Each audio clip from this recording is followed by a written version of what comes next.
आप बोल रहे थे कुछ?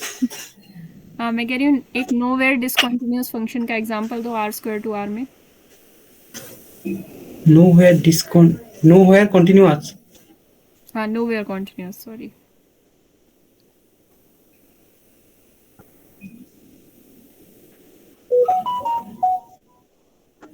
जैसे आर में बनाते थे वैसे ही बना लो। हाँ, वो अगर मैं इरेशनल रेशनल वाला। अगर मैं पूछ रही हूँ तो आपके दिमाग में झट से आ जाना चाहिए ना कोई आंसर। कोई एग्जांपल आपके यहाँ दिमाग में आना F of X Y is equal to 1 when चाहिए। F of X Y is X equal Y to both rational. X Y belongs to rational. हाँ, जीरो व्हेन और X Y belongs to. Either X और Y belong to irrational. Very good. या फिर ऐसे भी लिख एक सकते हैं एक्स एक एक्स हो वाई जाए डज तभी नॉट चल बिलोंग टू जाएगा। X why does not belong to rational, ऐसे भी तो लिख सकते हैं, है ना। हाँ मैम। कंप्लीट हो गया ना। इधर it is a rational number और हाँ, it is not a rational. कितना कुछ जानता हूँ मैं, तो कहीं घमंड नहीं किया। तो फंक्शंस आप इजीली बना लोगे किसी भी टाइप का दिया जाए। और एक दो बातें और करेंगे हम इसके बारे में। दो या तीन क्वेश्चन हो जाएं तो बताना, बाकी होमवर्क में ले लेना। ये क्वेश्चन नहीं हुआ। फोर्थ वाला होमवर्क में ले लेना। ठीक है मैम। Third question. रुको मैम, रुको। एक बार दिखा दो, लास्ट वाला। वो एक बार नोट कर लेता हूँ।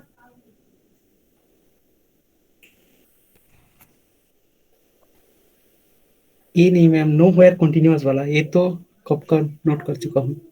करने की क्या जरूरत, कुछ भी बना लो। हाँ मैम। मतलब नो वेयर कंटिन्यूअस तो लिखना पड़ेगा, क्योंकि नहीं तो भूल जाऊंगा।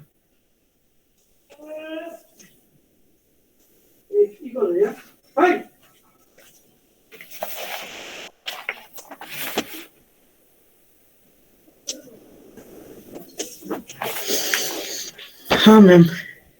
मैम पहले वाला तो एग्जिस्ट नहीं करेगा। फास्ट। ठीक है, नॉट डिफरेंशिएबल कह रहे हो आप। Yes ma'am. सेकंड भी। सेकेंड वाला तो कंटिन्यूअस ही नहीं है, तो डिफरेंशिएबिलिटी तो दूर की बात है। हाँ ये भी समझदारी है कि कॉन्टिन्यूटी का ही दूर से देख लिया जाए तो दिख रहा है, कॉन्टिन्यूस नहीं है, कॉन्टिन्यूस तो है। अच्छा अच्छा, सेकेंड वाला, हाँ हाँ हाँ, सेकंड वाला कंटिन्यूअस मैम। है। कंटिन्यूअस है, कंटिन्यूअस है। पर मैम सेकंड डिफरेंशिएबल वाला। नहीं है। कॉन्टिन्यूस। सेकंड वाला भी कॉन्टिन्यूस है, थर्ड वाला भी कॉन्टिन्यूस है। हाँ मैम मैम। सेकंड वाला में वो ये नहीं एग्जिस्ट कर रहा है, del F del X. Del F del X exist ही नहीं कर रहे हैं, तो बस स्टेप वन में ही फेल हो गया सेकंड वाला। फर्स्ट वाला भी नॉट डिफरेंशिएबल, सेकंड वाला भी नॉट डिफरेंशिएबल। ये बताओ सबके हो गए से फर्स्ट और सेकंड क्लियर हुए सबके। सेकेंड वाला तो करा ही नहीं मैम, वो देख लिया बस हो गया। Yes ma'am. ज्यादा कॉन्फिडेंस नहीं आना चाहिए, देख लिया बस हो गया। नहीं नहीं, आपने जो बोला ना, वो मॉड एक्स एग्जिस्ट नहीं कर रहा, मॉड वाई अलग अलग से एग्जिस्ट नहीं कर रहा, तो फिर भी मॉड एक्स। फर्स्ट टाइम कर रहे हो, कैलकुलेशन तो करो।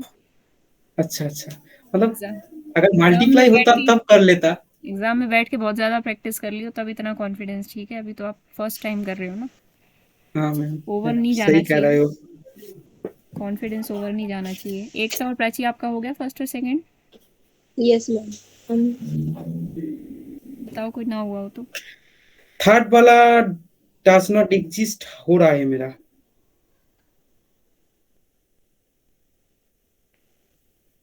निर्माल्या क्लास में ना हो तो बोलने की आवाज ही ना आए किसी की। मैं कभी प्राची हो क्लास। गया ना आपका। क्या मैम?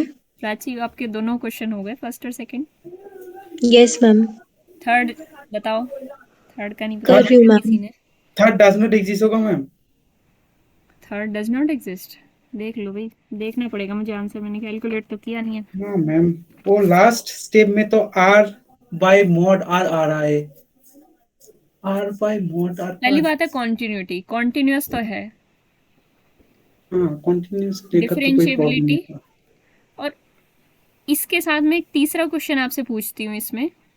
क्या directional derivatives D Ds in all directions, क्या ये एग्जिस्ट कर रहे हैं कि नहीं, दिस इज माय क्वेश्चन। और डिफरेंशिएबिलिटी के बारे में बताओ, is it differentiable? I think नहीं आया होगा, मुझे लग रहा है जहाँ तक। नहीं, डिफरेंशिएबल तो नहीं है मैम। ऑल डायरेक्शंस एट 0 0 कैसे चेक करोगे? सबसे पहला सवाल ये है कि डी करना आपने कल ही सीखा था, तो कैसे चेक करोगे आप इसको? By definition don't rely on gradient वाला तरीका, उसमें भी नहीं मैम, थोड़ा सा हमें देखना क्योंकि पड़ेगा। वो तो एग्जिस्ट नहीं कर रहा है डिफरेंशिएशन, तो मैम वो थर्ड तरीका वाला जो है उसका तो पार्शियल डेरिवेटिव भी नहीं एग्जिस्ट करे। थर्ड वाले का पार्शियल डेरिवेटिव भी नहीं एग्जिस्ट कर रहा है, अच्छा ठीक है। तो हर डायरेक्शन में डी भी नहीं एग्जिस्ट करेगा, जो पार्शियली नहीं कर रहा, मतलब हॉरिजॉन्टल मैम। डायरेक्शन में कर ही नहीं रहा है, तो फिर डी क्या करेगा? सेकंड भी नहीं है, थर्ड भी नहीं है, ठीक है, नॉट मैम डिफरेंशिएबल। ये और थर्ड कैसे बोल रहा हूँ? थर्ड में पूछा गया है हर डायरेक्शन में डायरेक्शनल डेरिवेटिव एग्जिस्ट करते हैं, ये वाला करली एफ बाय करली एक्स किस डायरेक्शन में होता है डायरेक्शनल डेरिवेटिव? एक्स एक्सिस में, मतलब एक्स की तरह। हाँ, हॉरिजॉन्टल एक्सिस, मतलब theta is equal to 0 direction, right. या और करली एफ बाय करली वाई ये वाला होता है वर्टिकल डायरेक्शन, यानी theta is equal to 90 degree. और एक और बढ़िया चीज़ यहाँ पे ये भी है, बताती हूँ मैं, आर कॉस थीटा और आर साइन थीटा में इससे रिलेट करना। जब आप इसकी डेफिनेशन से चेक करोगे, मान लो आपने पार्शियल डेरिवेटिव नहीं निकाले, आप डेफिनेशन से चेक कर रहे हो थर्ड पार्ट, तो आप कैसे करोगे? Limit h approaching to 0, h is a real number, f of c जो भी पॉइंट था जिस पॉइंट पे आप चेक कर रहे थे, यहाँ पे वो 0 0 है, समझ रहे हो? या a इनिशियल वेक्टर भी ले सकते हैं उसको, a प्लस एच यू यानी यूनिट वेक्टर, h यानी उसके साथ number multiplied, minus F of a initial point पे functional value divided by h। क्या यही तरीका बताया गया था कल? Yes, ma'am. Now a vector is 0, ध्यान से देखो, a vector is 0 vector, 0 vector यानी 0 0 है, 0 0 पॉइंट पे चेक करने को बोला जा रहा है आपको, तो दिस इज 0 वेक्टर। तो a इज 0, a की जगह 0 रख देंगे, तो आपके पास सिर्फ इतना काम बचेगा करने के लिए। f ऑफ 0 क्या है? 0 0 पर फंक्शन वैल्यू क्या दे रहा है? 0 0. दे रहा है। तो 0 0 पर ये f ऑफ 0 0 है, तो मैं हटा के इसको यहीं पे सारा कैलकुलेशन कर रही हूँ, 0 लिख देती हूँ। अब बचा है f ऑफ एच यू। बात आती है कोई भी यूनिट वेक्टर, कोई भी जनरल यूनिट वेक्टर आप कैसे सपोज करोगे? u1 is equal to u1, sorry u is equal to u1 comma u2 under root u1 square plus u2 square is equal to 1। ये सब करोगे ना, पता होगा आपको कि यूनिट वेक्टर सपोज करना है तो u1 और u2 में ये रिलेशन होना चाहिए। अगेन फिर से पोलर में आ जाते हैं, क्योंकि पोलर में सब करना आसान है। लाइफ किधर सेट है? पोलर के अंदर। पोलर में आएंगे तो एक वेक्टर, जनरल वेक्टर कैसा होता है पोलर के अंदर? R cos theta comma R sine theta, है ना? क्योंकि कार्टेशियन में एक जनरल वेक्टर कैसा दिखता है? X comma Y. X comma Y का पोलर में मतलब क्या है? R cos theta comma R sine theta, ठीक है। यहाँ पर बोला गया है कि ये जो इसका जो मैग्नीट्यूड है, u वेक्टर जो आप सपोज कर रहे हो वो एक यूनिट वेक्टर है, तो इसका मैग्नीट्यूड 1 लेके चलना है आपको, क्योंकि मैंने बताया था क्वेश्चंस जो आप करोगे वो यूनिट वेक्टर के हिसाब से करोगे। डेफिनेशन और जो कुछ भी मैंने आपको ग्राफिकली थियोरेटिकली बताया था वो सब जनरल वेक्टर के हिसाब से था, मैंने बताया था, लेकिन क्वेश्चंस आप यूनिट वेक्टर में करोगे, तो यूनिट वेक्टर में कोई कन्फ्यूजन नहीं है आपको। तो R cos theta R sine theta unit vector कब बनेगा? आर पे ऐसी क्या कंडीशन लगेगी? जरा इसका मैग्नीट्यूड निकाल के इक्वल टू 1 रखो। r इक्वल टू 1 हो जाए R तब equals to 1. R is equals to 1 हो जाएगा, तो बस आर इज इक्वल टू 1 करते ही ये वेक्टर बनेगा cos theta comma sine theta, तो यू यूनिट वेक्टर बनेगा cos theta comma sine theta. तो अब आपको क्या निकालना है? अब देखो जरा, निकालना हमें क्या है? F of H U. F of H U क्या हो जाएगा? F of H cos theta comma H sine theta divided by H. Function में पुट कर दो जरा और देख लो हर डायरेक्शन में क्या डायरेक्शनल डेरिवेटिव एग्जिस्ट कर रहे हैं या नहीं कर रहे हैं। मान लो अगर इसके पार्शियल डेरिवेटिव एग्जिस्ट करते तब आपको डी वाला तरीका लगाना पड़ता ना, फिर तो आपको यही डेफिनेशन लगा के चेक करना पड़ता। इसलिए मैंने कहा कि यूनिट वेक्टर जब आप चेक कर रहे हो ना, कॉस थीटा साइन थीटा में भी कर सकते हो। अगर उन्होंने अपना यूनिट वेक्टर दे रखा है तो उनका यूज़ करो, उन्होंने नहीं दे रखा तो हम अपना यूज़ करेंगे। हमारा अपना फेवरेट कौन सा है? Cos theta sine theta. ठीक है, ओके मैम। एक बार निकाल के देखो, इसकी कैलकुलेशन करके देखो ये क्या आ रहा है। 4th क्वेश्चन आपको होमवर्क में करना है, कल डिस्कस करेंगे इसको, और इसकी कैलकुलेशन करके देखो। तो मैं नीचे एक बार आके थोड़ा सा आगे के लिए समझाती हूँ।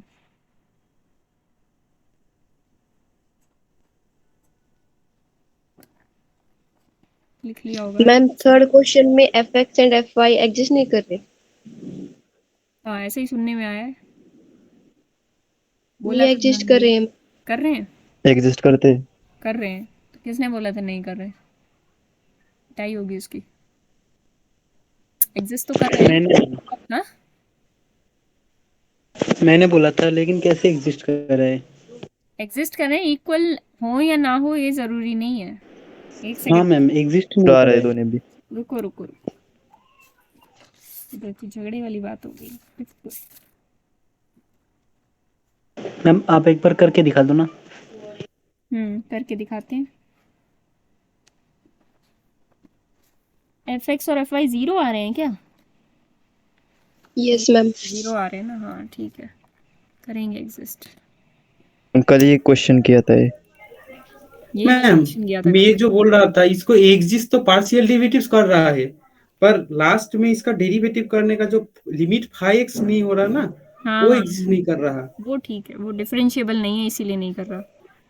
जो मैं हम्म। आपको समझाना चाह रही हूँ, पहले मैं डी डी निकालती हूँ, पार्शियल डेरिवेटिव बाद में निकालते हैं। पहले मैं डी डी निकालती हूँ। डी डी क्या था? F of H cos theta. Function एक बार बताना क्या था? H sine theta minus 0 over H. Function क्या था? एक्स स्क्वायर वाई और X yes square ma'am plus by Y X square. Square by square. ठीक है, तो यहाँ पे हम एक बार सब्स्टिट्यूट करके देखते हैं। H square cos square theta into H sine theta divided by H तो है ही, उसके साथ ये भी है, H square cos square theta plus H square sine square theta. तो ये हो गया एच स्क्वायर इंटू 1। शॉर्ट में लिख रही हूँ, किसी को दिक्कत आए तो बताना। ये एच से ये एच गया, ये एच स्क्वायर से एच स्क्वायर गया, ये क्या आ गया? Cos square theta sine theta. ठीक है, डायरेक्शन थीटा आप लोगे, theta is equal to 0। Theta is equal to 0 कौन सी डायरेक्शन है? अभी मैंने बताया था। What is theta is equal to 0? कौन सी डायरेक्शन रिप्रेजेंट करेगा? X axis. एक्स एक्सिस, मतलब एक्स डायरेक्शन में चेंज आना और किसी भी और डायरेक्शन में चेंज नहीं आना, यानी partial derivative with respect to X. Theta is equal to 90 degree क्या रिप्रेजेंट करेगा? उसके अंदर चेंज आना वाई डायरेक्शन में और किसी के अंदर चेंज ना आना। थीटा को 0 रखो एक बार इसके अंदर, 0 आएगा। थीटा को 90 रखो इसके अंदर, 0 आएगा। तो partial derivative with respect to X, partial derivative with respect to Y, both are 0। यहाँ से भी दिख गया आपको, मैंने बताया था D Ds are generalised form of partial derivatives. ठीक है, वो दोनों एग्जिस्ट यस कर मैम। रहे हैं। अब बात करते हैं हर डायरेक्शन में क्या एग्जिस्ट कर रहा है, जो भी है डायरेक्शनल डेरिवेटिव। तो देखो ये क्या आ रहा है? Cos theta sine theta, cos square theta sine square theta, sorry sine theta. Theta को आप कुछ भी रख लो, उसके लिए वैल्यू एग्जिस्ट करेगी ना, कुछ ना कुछ फाइनाइट वैल्यू आएगी, एग्जिस्ट करेगी ना। एक थीटा के लिए एक ही वैल्यू आएगी, एक से ज़्यादा तो नहीं आ जाएंगी। थीटा की जो भी वैल्यू होगी, एक वैल्यू के लिए एक ही वैल्यू मिलेगी ना आपको। तो ये जो cos square yes ma'am. Theta sine theta function है, ये तो हमेशा एग्जिस्ट करेगा। थीटा को आप कुछ भी पुट करते रहो, मतलब थीटा कोई भी डायरेक्शन ले लो, थीटा को जैसे जैसे चेंज करोगे डायरेक्शन चेंज होगी। डायरेक्शन चेंज होगी तो आपको लगेगा कि हाँ हर डायरेक्शन में एग्जिस्ट कर रहा है। तो इसको कहेंगे कि डी डी एग्जिस्ट कर रहा है हर डायरेक्शन में। और थीटा देखते ही हमें बहुत सिंपल हो गया हमारा सारा काम, समझ रहे हो? थीटा में करने से क्या हुआ, मैंने थीटा 0 लिया, 90 लिया, काम खत्म। सीधे ही दिख गया हमें कि वहाँ पे 0 0 आ रही है दोनों वैल्यू। ठीक है, यस यस मैम। मैम। हर डायरेक्शन में अलग अलग एग्जिस्ट करेंगे। यहाँ पे थीटा को देखकर कंफ्यूज होने की ज़रूरत नहीं है। मैंने कहा अगर आप ये देख के कंफ्यूज हो रहे हो कि ये तो थीटा के लिए अलग अलग, थीटा पे डिपेंड करेगी ये वैल्यू, ऑब्वियसली थीटा पे ही डिपेंड करेगी, डी डी तो थीटा पे ही डिपेंड करेगा।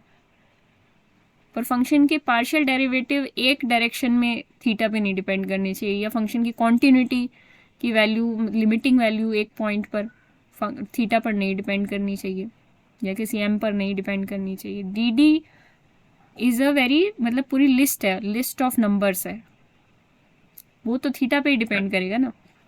डी डी कोई सिंगल क्वांटिटी नहीं है, जिस डायरेक्शन की बात होगी उसी डायरेक्शन में हम क्वांटिटी निकालेंगे। ठीक है, मैम एक बार मैं डेल एफ डेल एक्स को अपना मतलब वो वाला डेफिनेशन से करवा दो। Del H F tends del to X zero. यही निकाल लेते हैं ऊपर ही, डेल एफ डेल एक्स को अपनी डेफिनेशन से।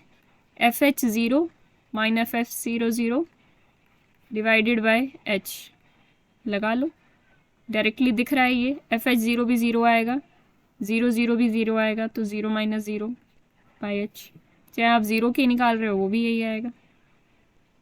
हाँ हाँ मैम ठीक है। ठीक है, कुछ आपने मैम कैलकुलेशन में गड़बड़ की थी। मैम आपने बोला था कि direction derivatives along all directions does not exist, but हाँ, हियर वापस आते हैं दे आर क्वेश्चन। एग्जिस्ट। मैंने गलत बोल दिया था, क्योंकि आप लोगों ने मुझे गुमराह कर दिया था। एफ एक्स और एफ वाई मैंने आंसर नहीं देखा और मैं आपकी बातों में आ गई।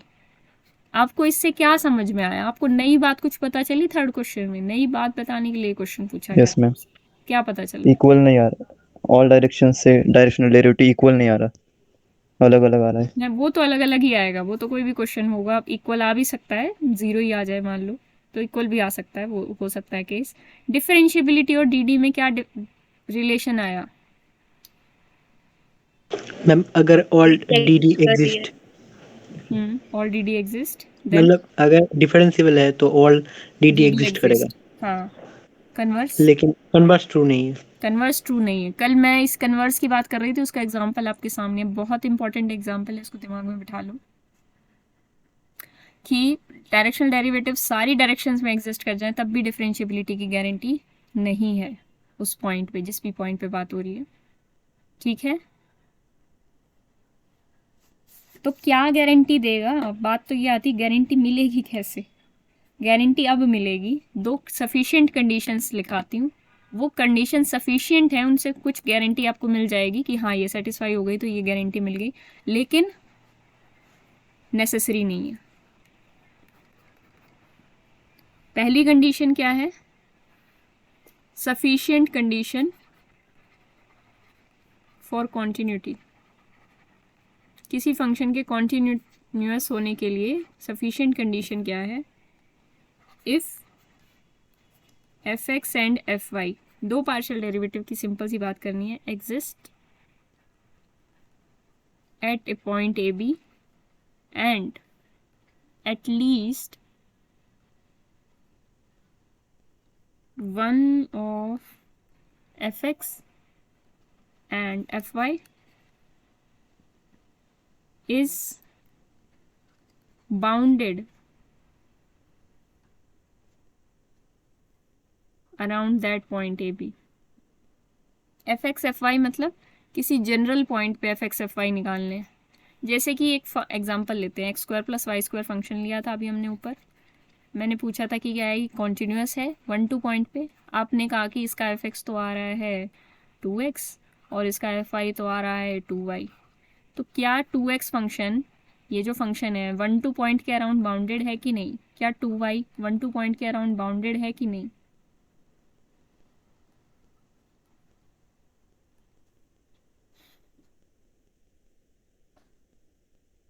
इस पॉइंट की कोई भी नेबरहुड लो, 1-2 पॉइंट की, 2 के अंदर 1 पुट करोगे 2 आएगा। 2 की कोई भी नेबरहुड लो, इस 1 पॉइंट की कोई भी नेबरहुड लो।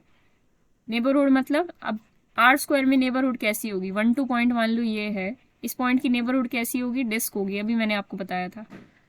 इस एरिया के अंदर कोई भी नेबरहुड लो, छोटी से छोटी, उसके अंदर function F X should be bounded. Is it bounded?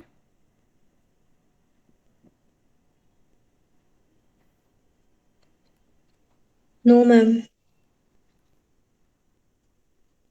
No, मतलब मैं कामयाब नहीं हुई समझाने में। क्या 2x फंक्शन जो आया, देखो 1-2 पॉइंट पे फाइनाइट वैल्यू दे रहा है ना, और 1-2 पॉइंट की कोई भी नेबरहुड लोगे, छोटा सा चेंज करोगे 1-2 पॉइंट में, इधर जाओगे थोड़ा सा रख के ऊपर नीचे, इधर उधर दाएं बाएं जाओगे, फंक्शन जो fx है वो क्या वैल्यू देगा, वो कुछ फाइनाइट वैल्यू ही देगा ना, फाइनाइट थोड़ी भाग हाँ हाँ जाएगा। बाउंडेड है मैम। ठीक है, मैं समझाना ये चाह रही हूँ कि इस छोटी सी नेबरहुड में, कितनी भी छोटी ले लो, उस नेबरहुड में फंक्शन बाउंडेड ही होगा ना। आप चाहे बड़ी ले लोगे तब भी वो बाउंडेड ही होगा, डजेंट मैटर। जब तक आपका कुछ इंटरवल इनफाइनाइट पॉइंट्स तक नहीं जा रहा है, वो तब तक अनबाउंडेड नहीं होगा 2x फंक्शन। 2y भी बाउंडेड होगा इसी तरीके से। क्या मेरी बात समझ में आ रही है सबको? Yes ma'am. Yes ma'am. Yes और नो, सबको आई? Yes. No, ma'am. मैं आपको क्या लग रहा है, मतलब प्राची एक सेकेंड, मैं ये सिर्फ आपसे एक सवाल पूछती हूँ कि 2x point x is equal to 1 पर कैसी वैल्यू देता है? 2 देता है value. 2x is equal to 2 हो जाएगा x इज इक्वल टू 1 पे। आर स्क्वायर की बात मत करो, सिर्फ आर की बात करो। 1 का एक 1 पॉइंट है, x इज इक्वल टू 1, इसका नेबरहुड लो 1 माइनस एप्सिलन 1 प्लस एप्सिलन। ठीक है, इस नेबरहुड के अंदर क्या ये फंक्शन फाइनाइट वैल्यू दे रहा है 2x फंक्शन? Yes, ma'am. तो क्या ये बाउंडेड है? Yes, ma'am. यही पूछा जा रहा है। अब r से r स्क्वायर में शिफ्ट हो जाओ, r से r स्क्वायर में शिफ्ट हो गए तो ये x is equal to 1.12 point बन जाएगा। और अब उसका नेबरहुड कैसा लिया जाएगा?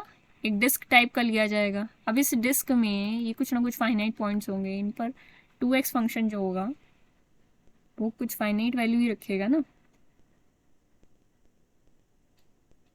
Bounded ma'am. Around that point का क्या मतलब है? जैसे एक फंक्शन है, इसको हर चीज को कॉन्ट्राडिक्शन से समझो तो ज्यादा समझ में आएगा। 1/x is bounded around x is equal to 0,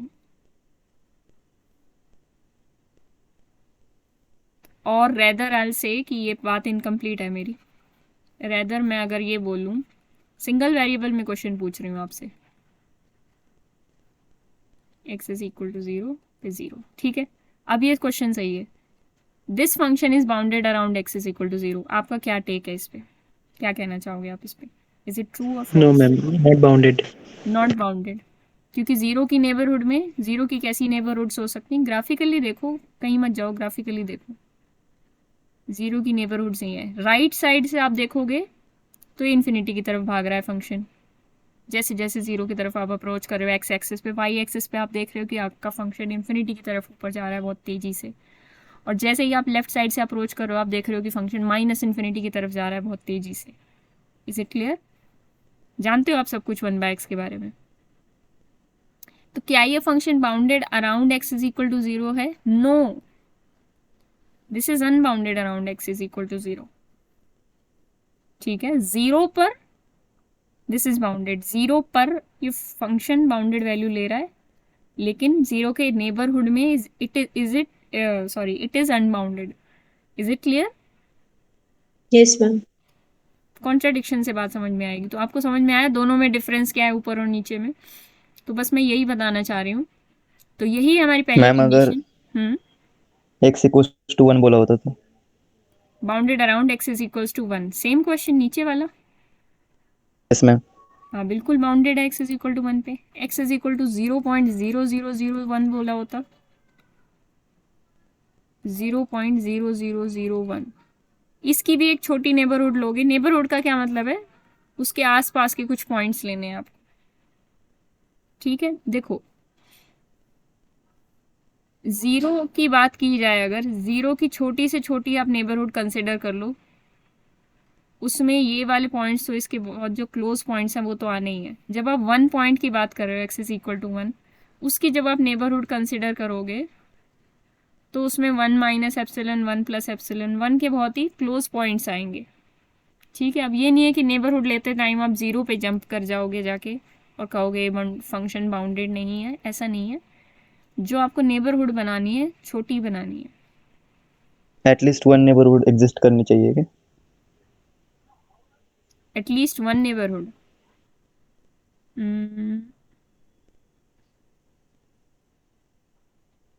at least one तो नहीं कहेंगे, वन कहना तो पूरी तरह करेक्ट नहीं होगा। Ma'am for some neighbourhood. For some बोला जा सकता है, bounded in some neighbourhood. Bounded in some neighbourhood, ठीक है, ये फ्रेज ज्यादा करेक्ट है। ठीक है, लेकिन बात ये है कि ये बात भी पूरी तरह करेक्ट नहीं है। सपोज ये फंक्शन होता, मान लेते हैं फंक्शन इस टाइप का होता, आपको दिख रहा है 1/x, ये वाला ग्राफ जो मैंने बताया है, बनाया है, ग्राफ इस तरीके का होता अगर, जो लेफ्ट हैंड साइड से तो बाउंडेड है, राइट हैंड साइड से अनबाउंडेड है, तो आप इसके बारे में क्या बोलते? फंक्शन कुछ इस तरीके से ही डिफाइंड होता। तो ये फंक्शन अभी भी 0 के नेबरहुड में अनबाउंडेड है, यस मैम। ठीक है ना। तो बाउंडेड इन सम नेबरहुड भी करेक्ट नहीं है, bounded in at least one neighbourhood भी करेक्ट नहीं है। मोर करेक्ट फ्रेज जो आपको अगर जानना है तो फिर देखते हैं, मैं बताती हूँ। लेकिन हाँ, छोटी से छोटी नेबरहुड और कुछ ना कुछ फाइनाइट पॉइंट्स लेकर आपको ये कंसिडर करना होगा। मैम हम्म फॉर सम कैसे नहीं हो रहा इधर? फॉर सम नेबरहुड, एक नेबरहुड तो हमें मतलब there exist a neighbourhood which is yes, not bounded here. Bounded in some neighbourhood, is it true? अच्छा, ये वाला yes ma'am. Function bounded in some neighbourhood, हाँ इसके लिए ट्रू है, बिल्कुल इसके लिए तो ट्रू है। ये this function is not bounded in some neighbourhood, इसीलिए सेटिस्फाई नहीं करेगा। और मैम ठीक। एटलीस्ट वाले में और सम वाले में डिफरेंट, मतलब हम क्या मीनिंग डिफरेंट निकल रहा है? दोनों बात तो सेम ही कह रहे हैं कि एक छोटी से छोटी नेबरहुड में हमें अनबाउंडेड मिल जाए, या फिर कोई भी एक हमें ऐसी नेबरहुड मिल जाए, सम नेबरहुड जिसमें अनबाउंडेड हो, तो बात तो एक ही है। तो सही है।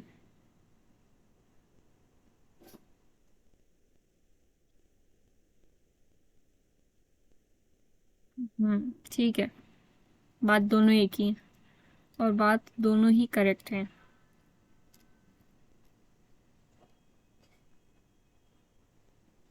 ठीक है।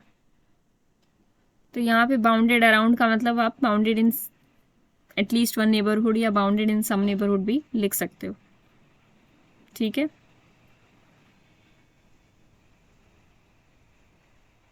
ठीक है, यस मैम। Yes ma'am. तो ये क्या इम्प्लाई करेगा? एफ एक्स और एफ वाई एग्जिस्ट कर रहे हैं, at least one of them is bounded, at least one of the partial derivative is bounded. तो इतना काफ़ी हो जाएगा, कोई भी एक बाउंडेड हो जाए ए बी पॉइंट के अराउंड, तो फंक्शन कॉन्टिन्यूस हो जाएगा, ठीक है, अराउंड और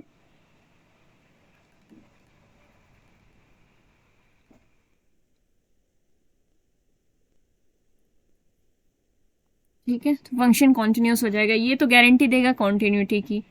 और डिफरेंशिएबिलिटी की गारंटी कहाँ से मिलेगी, उसको भी देख लेते हैं।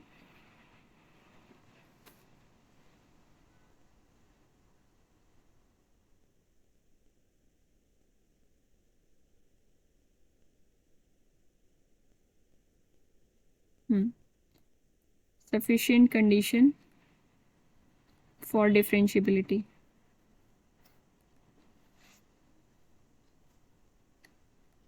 फिर से अगर पार्शियल डेरिवेटिव एफ एक्स और एफ वाई की बात की जाए, ये दोनों एग्जिस्ट कर रहे हैं and at least one of them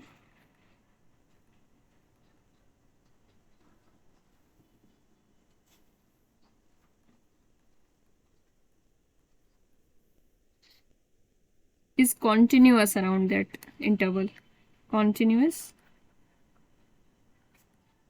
around the point AB, then f is differentiable at AB। यहाँ पे भी वही वैसी नेबरहुड की बात की गई है, around, then f is differentiable at AB, ठीक है। इसके कुछ एग्जाम्पल तो चलो एग्जाम्पल तो बाद में देखते हैं, लेकिन ये देखते हैं कि क्या ये कंडीशंस ज़रूरी हैं। इसके लिए कोई एग्जाम्पल सोच के आना आप, काउंटर, कि क्या ये कंडीशंस सफिशिएंट है या नेसेसरी भी हैं। Is this condition necessary also. इसका क्या मतलब है, नेसेसरी का क्या मतलब है कि अगर फंक्शन डिफरेंशिएबल है, नेसेसरी कंडीशन का मतलब हो गया इसके कन्वर्स की बात करनी है आपको। अगर फंक्शन डिफरेंशिएबल है तो क्या एफ एक्स और एफ आई एग्जिस्ट करेंगे और उसमें से कम एक कॉन्टिन्यूस होगा। फंक्शन डिफरेंशिएबल है तो एफ एक्स और एफ आई तो एग्जिस्ट करेंगे, लेकिन क्या उनमें से एक कोई एक कम से कम एक कॉन्टिन्यूस होगा, या भी किसी का भी कॉन्टिन्यूस होना ज़रूरी नहीं है। इसके लिए आपको कुछ एग्जाम्पल सोच के आना है, और सिमिलरली इसके अंदर सफिशिएंट कंडीशन फॉर कॉन्टिन्यूटी के अंदर, ठीक है। यहाँ पे तो आपको बहुत इजीली मिल जाएगा, सोच के देखो। फंक्शन कॉन्टिन्यूस है तो क्या एफ एक्स और एफ आई के एग्जिस्ट करना गारंटी देता है, पार्शियल डेरिवेटिव एग्जिस्ट करेंगे। इज इट गारंटीड कि फंक्शन कॉन्टिन्यूस हो जाए तो उसके पार्शियल डेरिवेटिव एग्जिस्ट कर जरूर नो करेंगे। मैम। ऐसे एग्जाम्पल हम बहुत देख चुके हैं। तो यहीं से आप कॉन्ट्राडिक्शन लेके आ जाओगे कि फंक्शन कॉन्टिन्यूस लेके चलना कोई, उसके partial derivative does not exist दिखा देना। ये मुझे लगता है यही वाला हो जाएगा। कौन सा, चलो वो वाला तो नहीं होगा खैर। X Y by X square plus Y square, mod of xy, नहीं ये तो कॉन्टिन्यूस नहीं है। मॉड ऑफ एक्स वाई, इनके पार्शियल डेरिवेटिव नहीं एग्जिस्ट कर रहे थे, कर रहे थे। कर रहे थे तो क्या बाउंडेड थे या नहीं थे वो सब देख लेना। इसका एग्जाम्पल हमने कल ही देखे थे कुछ। एफ एक्स और एफ आई एग्जिस्ट करें, मतलब फंक्शन कॉन्टिन्यूस और एफ एक्स और एफ आई एग्जिस्ट नहीं कर रहे थे, ऐसे एग्जाम्पल हमने कल देखे थे। देख के आना थोड़ा खोजबीन करके, फिर हम बात करेंगे इसके बारे में। तो कई बार क्या होता है, डिफरेंशिएबिलिटी चेक कर रहे हो तो आपको पता चल जाएगी भाई एफ एक्स और एफ वाई या तो आपको दे रखे हो, कुछ इनडायरेक्ट वे में पूछा हुआ कि एफ एक्स और एफ वाई दे रखे हैं, ये दे रखे हैं, फंक्शन की डिफरेंशिएबिलिटी के बारे में बताओ। एफ एक्स और एफ वाई एक्स और वाई के फॉर्म में ही दे रखे होंगे जनरलाइज्ड, तो उस ए बी पॉइंट के अराउंड कॉन्टिन्यूटी चेक कर लेना आप उनकी, ठीक है। मान लो एफ एक्स कुछ इस तरीके का दे रखा है, X square Y by X square plus Y square, और एफ वाई दे रखा है X Y square by X square plus Y square, और पूछा जा रहा है कि is F differentiable eight 0 0।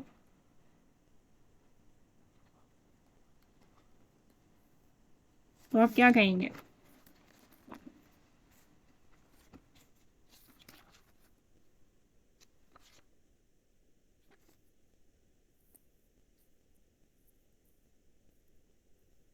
Yes ma'am. Yes, continuous होगा फिर।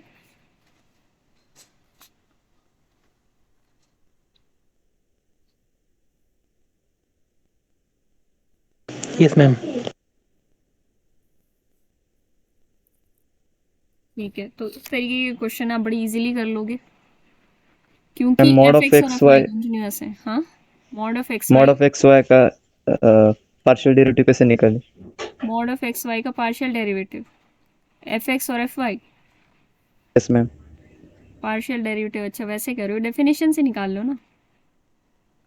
मैम डेफिनेशन से तो एक पॉइंट पे निकलेगा। कोई भी जनरल पॉइंट ले लो।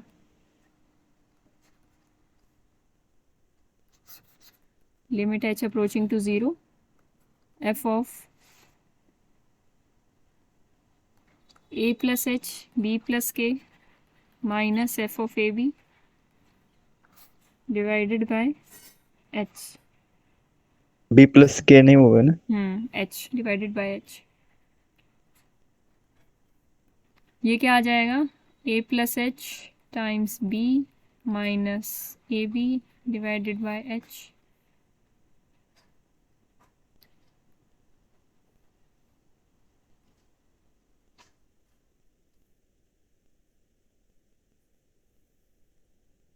बातें वही पड़ जाएगी, यहाँ पे भी डेरिवेटिव करना पड़ेगा, या अगर उसको हम cos थीटा sin थीटा करें तो।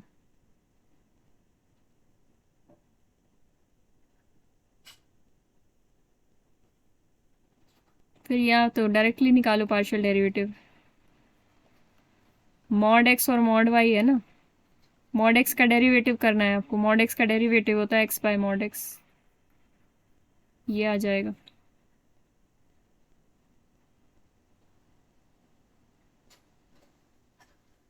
ठीक है, जीरो को छोड़ के हर एक पॉइंट पे पार्शियल डेरिवेटिव ये आ जाएगा।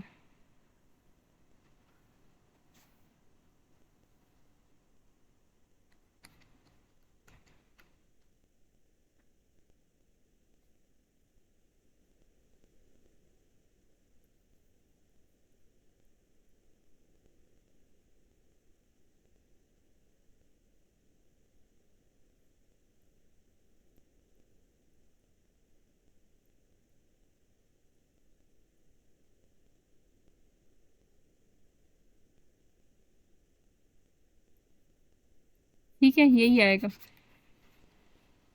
0 पे क्या आएगा? जीरो पे तो एग्जिस्ट नहीं करेगा। अच्छा नहीं, हमारा जीरो तो पे, एग्जिस्ट कर रहा था। हाँ जीरो पे तो करेगा।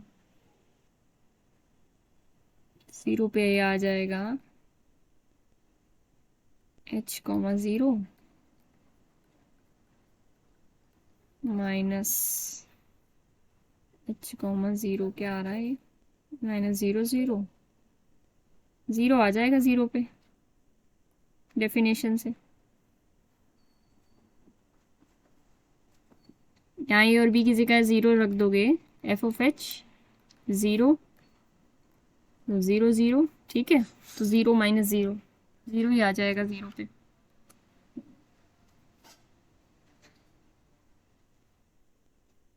क्लियर है? बट एफ एक्स वाई इस जो फंक्शन है इससे कैसे नहीं हो रहा फिर? इससे ऐसे तो मुश्किल हो जाएगी ना, ज़ीरो पे फिर हम, ये तो एग्जिस्ट ही नहीं कर रहा 0 0 पे। हम्म,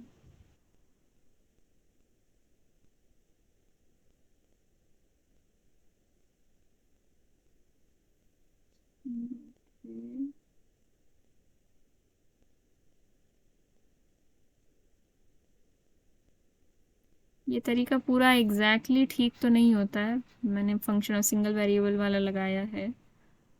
तरीका तो डेफिनेशन वाला हमेशा ही करेक्ट होता है, उसमें तो कोई डाउट ही नहीं है। अगर वन पे निकालें तो क्या आएगा,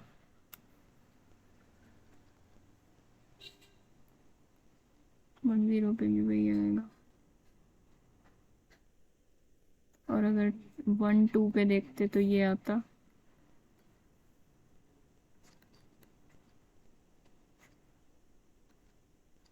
one plus H into two का mod two plus two H minus two divided by H, तो ये टू आ जाता, वन टू पे भी टू आता, माइनस 0 1 0 2 इन पॉइंट्स पे भी डिफाइन नहीं होगा फिर।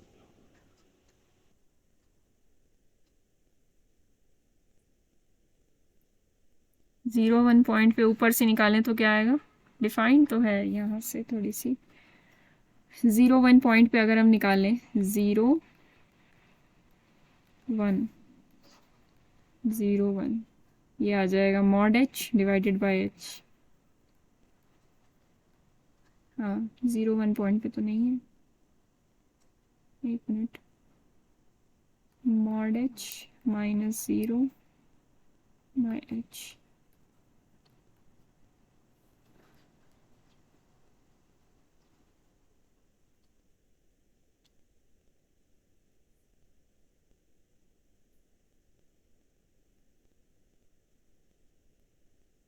ठीक निकाला है ना, F of H zero minus zero one, ठीक है, एफ ऑफ एच वन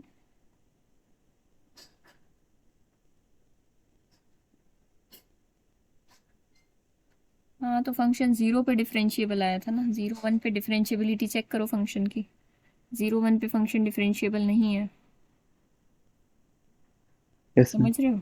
और 0 0 पे जहाँ तक बात है, 0 1 पे डिफरेंशिएबिलिटी चेक कर लेना, 0 1 पे जहाँ, सॉरी 0 0 पे जहाँ तक बात है, ये 0/0 फॉर्म बन जाती है ना, इनडिटर्मिनेट फॉर्म में,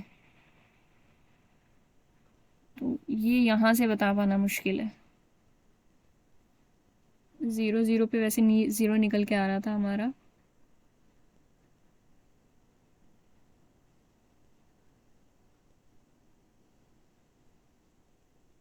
ये तो मैम वैसे फिर अगर देखा जाए तो ये तो एक रेशो है ना, x bye mod x, x bye mod x एक रेशो है ना, इधर या तो ये 1 होगी या ये -1 होगी, लेकिन 0 0 पे डायरेक्टली ऐसे यहाँ से कैसे करें। बोलो। फंक्शन 0 0 पे कंटिन्यूस होगा क्या? Partial derivative with respect to X 0 0 पे कंटिन्यूस होगा क्या?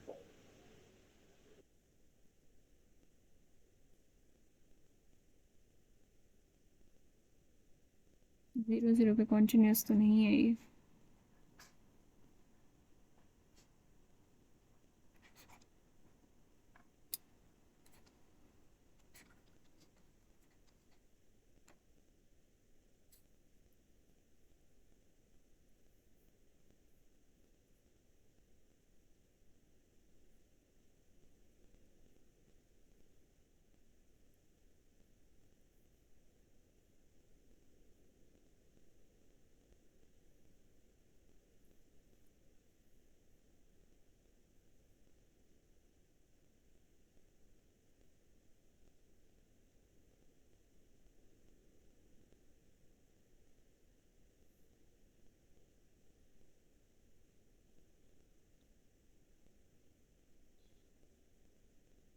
Ma'am F of X Y equals to mod of X Y जो हमने एग्जांपल लिया है, वो तो फिर आपने जो सेकंड स्टेटमेंट जो दिया है सफिशिएंट कंडीशन फॉर डिफरेंशिएबिलिटी, तो आपने जो बोला था ना वो नेसेसरी होगी क्या, इसके लिए वो एग्जांपल हो सकता है ये एग्जांपल कि नेसेसरी सकता है, नहीं है?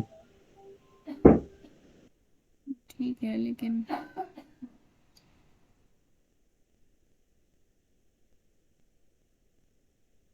0 0 पे फंक्शन डिफरेंशिएबल है, लेकिन इसके पार्शियल डेरिवेटिव भी 0 0 है, 0 पे पार्शियल डेरिवेटिव हर जगह नहीं एग्जिस्ट कर रहा ना, दिक्कत ये है, इसलिए तरीका काम नहीं करेगा जो हमने निकाला। ये तो हम जनरलाइज करना चाह रहे हैं इससे, इस मेथड से, यस मैम। लेकिन पार्शियल डेरिवेटिव हर पॉइंट पे एग्जिस्ट करे तब हम कर सकते हैं। तो क्वेश्चन ये पूछा गया है, सफिशिएंट कंडीशन वाला जो क्वेश्चन है उसमें सिर्फ एक पॉइंट देकर सफिशिएंट कंडीशन की बात की गई, उस पॉइंट पे एग्जिस्ट कर रहा है या नहीं कर रहा। जनरलाइज पार्शियल डेरिवेटिव हर एक फंक्शन के लिए निकाल पाना पॉसिबल नहीं है, क्योंकि पता ही नहीं हमें एग्जिस्ट कर रहे हैं कि नहीं कर रहे हैं। जनरलाइज तो हम तब निकालें ना, फॉर ऑल एक्स वाई तो तब निकालें जब हर पॉइंट पे एग्जिस्ट कर रहे हो। ठीक है, ये फंक्शन की डिफरेंशिएबिलिटी हमने 0 0 पे चेक की थी, 0 1 पे ज़रा इसकी डिफरेंशिएबिलिटी चेक करो, इसका पार्शियल डेरिवेटिव 0 1 पे एग्जिस्ट ही नहीं कर रहा है, तो 0 1 पे पार्शियल डेरिवेटिव नहीं एग्जिस्ट कर रहा, तो 0 1 पे फंक्शन डिफरेंशिएबल भी नहीं है। Yes ma'am. अब बात ये है कि ये भी काम नहीं किया जा सकता, ये जो जनरलाइज करके हम देख रहे हैं पार्शियल डेरिवेटिव, क्योंकि 0 1 पे एग्जिस्ट ही नहीं करता है, तो हम ऐसे कैसे लिख देंगे उसको। और दूसरी बात क्या थी कि ऐसे जनरलाइज निकाल पाना पॉसिबल नहीं है। क्वेश्चन क्या था? क्वेश्चन था if F X and F I exist at least one of them is continuous around that point, उस पॉइंट के अराउंड की बात हमें करनी है। तो देखो इस क्वेश्चन में निकाल पाना थोड़ा मुश्किल ही है, उस पॉइंट के अराउंड बात करने के लिए थोड़ा तो अंदाज़ा हमें उस पॉइंट के अराउंड होना चाहिए ना, एन एफ इज डिफरेंशिएबल। 0 0 के अराउंड क्या, ये क्वेश्चन ये है कि 0 0 के अराउंड क्या इसके पार्शियल डेरिवेटिव बाउंडेड होंगे या कॉन्टिन्यूस होंगे, ये है क्वेश्चन।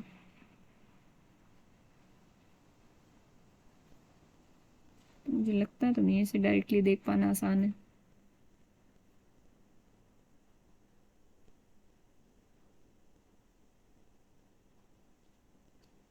चलो फॉर द रिकॉर्ड इस क्वेश्चन पे मैं थोड़ा और ध्यान दूंगी, अभी मैं कुछ फाइनल नहीं कह रही हूँ,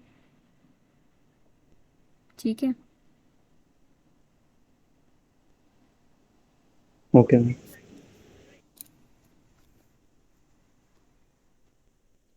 एक क्वेश्चन है जिसके बारे में आपको सोचना है, 2-3 क्वेश्चन दिए हैं आज मैम मैंने। हाँ 01 पॉइंट पे एफ एक्स डिफाइन नहीं है, एफ वाई तो डिफाइन है ना? FY 01 पे FY मतलब हाँ वो डिफाइन, वो तो 0 आएगा FY शायद 01 पे,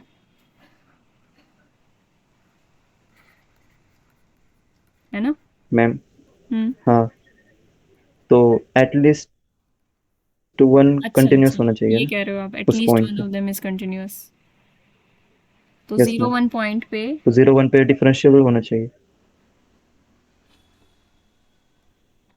01 पॉइंट पे फंक्शन तो डिफरेंशिएबल नहीं है, ये बात तो ठीक है, क्योंकि दोनों एग्जिस्ट करने चाहिए डिफरेंशिएबिलिटी के लिए। Okay ma'am. यहाँ पे है ना FX एंड FI एग्जिस्ट, यहाँ पे भी वो कंडीशन दे रखी है, और जब मैंने स्टेप 1 स्टेप 2 वाली डिफरेंशिएबिलिटी की डेफिनेशन बताई थी तब भी ये कहा था कि दोनों एग्जिस्ट करने चाहिए, मस्ट एग्जिस्ट। कॉन्टिन्यूटी या बाउंडेडनेस की बात वो बाद में है, लेकिन वहाँ पे FX एग्जिस्ट नहीं कर रहा 01 पॉइंट पे, ये प्रॉब्लम है, समझे? Yes ma'am. और भी कोई समझा या जो पूछ रहा है बस वही समझा?